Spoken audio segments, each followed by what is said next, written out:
এখনি সুনাম বিহুৱালে আমি আমাৰ বিহুৰ জনাব বিচাৰিছোঁ। এয়া লুহিত গগৈ ডাঙৰীয়া। ইয়াৰ পিছতে আমি এখন চেলেং চাদৰে আমি তেখেতক আদৰণি জনাম।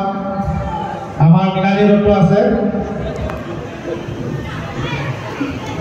এটি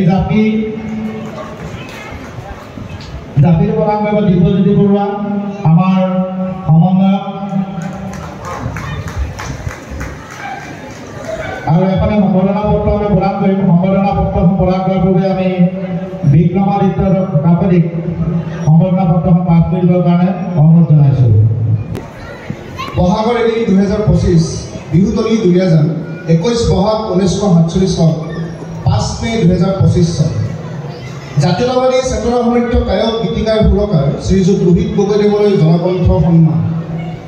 সেই অসমীয়াৰ অমৃত সন্তান অসমৰ মাটিৰ বাবে, জাতিৰ বাবে, অসমীয়াৰ ন্যায্য প্ৰাপ্তিৰ বাবে আপোচহীনতাৰে অসম আন্দোলন কালৰ পৰা গীত গাই, গীত ৰচনা কৰি, গীতৰ সুৰ প্ৰদান কৰি জনতাৰ কণ্ঠ হৈ পৰা এটা নাম আপুনি।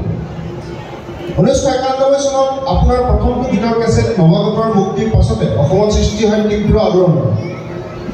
আপোনাৰ কণ্ঠ শিল্পৰূপে শাসক যন্ত্ৰৰ বাবে তীব্ৰ শানিত প্ৰতিবাদৰ প্ৰতীক হৈ পৰে।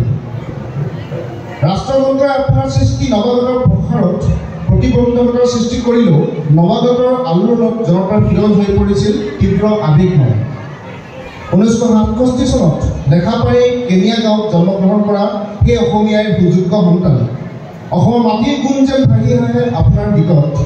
আপুনি আপোচহীন নিজৰ সৃষ্টিত ডক্টৰ ভূপেন হাজৰিকাৰ আদৰ্শৰে আপুনি এগৰাকী সুযোগ্য উত্তৰসূৰী। জনপ্ৰিয়তাৰ ধোঁৱাময় অল্প সময়ৰ সৃষ্টিয়ে আপুনি নিজৰ শিল্পৰ লগত আপোচ কৰা নাই, বৰং অসমৰ প্ৰতিটো ন্যায্য প্ৰাপ্তিৰ সংগ্ৰামত যেন সঞ্জীৱনী আপোনাৰ গীত। নেপালী ভাষাত ডক্টৰ ভূপেন হাজৰিকাৰ গীত পৰিৱেশন কৰি আপুনি নেপালৰ প্ৰধানমন্ত্ৰীৰ দ্বাৰা সন্মানিত হৈছে। দুই ৰাষ্ট্ৰৰ মাজত সমন্বয় বাৰ্তা আপোনাৰ পৰিৱেশিত গীতে প্ৰদান কৰিছে। নেপালত মিলাপ পুৰস্কাৰ লাভ কৰি অসমলৈ সন্মান কঢ়িয়াই আনিছে আপুনি। আপুনি সম্প্ৰীতিৰ বাৰ্তাবাহক আত্মজনৰ বাবে আপোনাৰ গানেই অদম্য সাহস। সামাজিক মানুহে মানুহৰ বাবে যোগেদি আপুনি গ্ৰহণ কৰা উদ্যোগে নিশ্চিত কৰে যে মানুহৰ বাবে উৎসৰ্গিত প্ৰাণ আপোনাৰ। আপুনি জনতাৰ কণ্ঠস্বৰ, আপোনাৰ কণ্ঠ প্ৰতিধ্বনিত হৈ আছে অসমৰ প্ৰান্তে প্ৰান্তে জনতাৰ হৃদয়ে হৃদয়ে। সেই জনকণ্ঠ আপোনাক প্ৰণিপাত। আপোনাক অৰ্থাৎ এগৰাকী জনতাৰ শিল্পীক জনকণ্ঠ স্বৰূপে প্ৰদান কৰা এই সন্মানেৰে অসমৰ প্ৰতিগৰাকী স্বাভিমানী জাতীয়তাবাদী জনতাৰ হৈ বহাগৰ এদিনে স্পষ্ট কৰি দিব বিচাৰিছোঁ যে মাটিৰ স্বাৰ্থত, মানুহৰ স্বাৰ্থত আছে যি শিল্পী, ৰাইজৰ আছে তেওঁৰ পক্ষত। সেই জনকণ্ঠ আপোনাৰ কণ্ঠই এইদৰে আমাৰ বাবে হৈ থাকক সাহস। আপোনাৰ সৃষ্টি অব্যাহত হৈ ৰওক দীৰ্ঘকাল। ভৱদীয় পবিত্ৰ বৰঠাকুৰ সভাপতি, ব্ৰজেন গগৈ বুলবুলিয়ক কাৰ্যকৰী সভাপতি, জিতুল দত্ত, জয়ন্ত দত্ত যুটীয়া সম্পাদক। ধন্যবাদ। এই সম্বৰ্ধনা পত্ৰখন প্ৰদান কৰিব আমাৰ উদযাপন সমিতিৰ সভাপতি, লগতে আমাৰ পুতুল দা আছে, পুতুল সোণোৱাল আছে, সহযোগ কৰিবৰ কাৰণে আমি অনুৰোধ জনাইছোঁ। সকলোকে জুৱেৰে হাত চাপৰি দি অন্ততঃ লুহিতাৰ কাৰণে এটা সন্মান দিবৰ কাৰণে আমি অনুৰোধ জনাইছোঁ।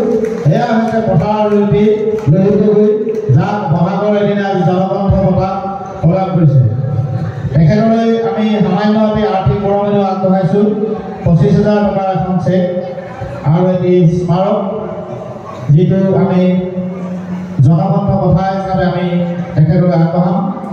আৰু এই বঁটাটি আমি সকলোৱে মিলি লুহিতাক প্ৰদান কৰিম।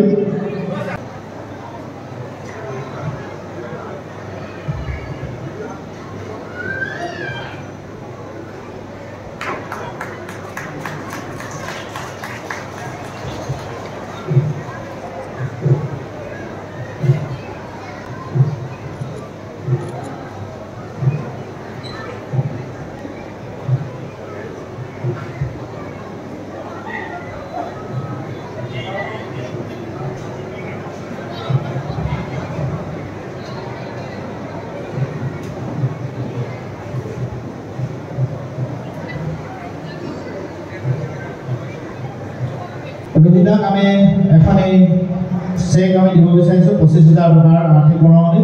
আৰু চম্পদত্ত ছাৰক এই চেকখন আমি